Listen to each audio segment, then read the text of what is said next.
You might think this is really difficult, I better don't touch the subject. But no, you are wrong. This is really easy. You can learn it. Hello everybody and welcome to my channel.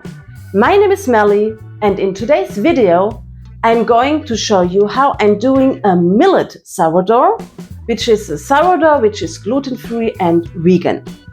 But before doing that, I want to explain you to give you a little an idea about what I'm doing gluten-free and vegan with sourdough. You just need some basic knowledge and this is really not difficult. I have a lot of videos on my channel in which I explain you from scratch how to learn basic techniques to succeed.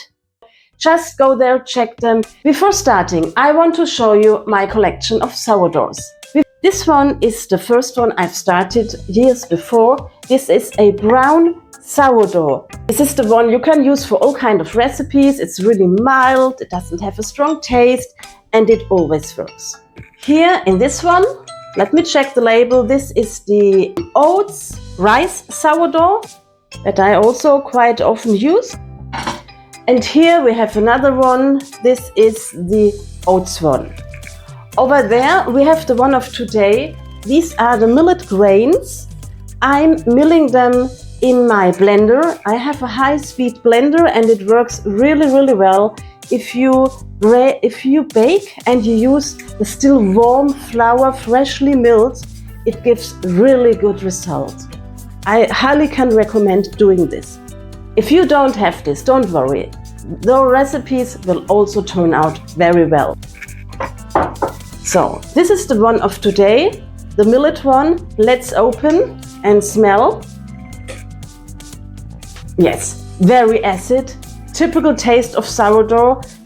If you like this video, I'll be very happy if you subscribe and like. To start with, we need to grate an apple with peel. We'll need 50 grams of this. We need the same amount of our millet flour. We mix both with some lukewarm water to reach this kind of consistency.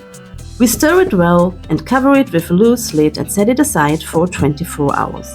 Temperature is key to success here. Make sure it's around 25 to 27 degrees. With some luck, you might see some bubbles already on day 2. If not, they will appear with the right temperature latest on the next day. After 24 hours, we feed our starter with 50 grams of millet flour and some water. But we don't need an apple anymore. We put it in a bigger bowl or glass to avoid that it overflows once it's rising stronger. We cover it again and wait another 24 hours.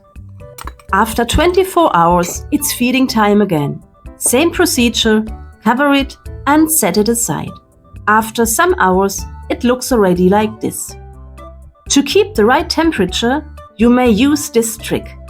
Put the whole thing on top of a pot with warm water. In the following picture, you see the difference after 24 hours. We'll continue feeding day by day until we see a lot of activity in our sourdough. This is usually the case latest on day 4. You see how active the starter is now. It's ready for baking. You store it from now on in the fridge and feed it once a week with flour and water. For more sourdough recipes, choose one of the following suggestions. Thank you for watching. Subscribe now if you didn't, and see you in my next video. Bye bye.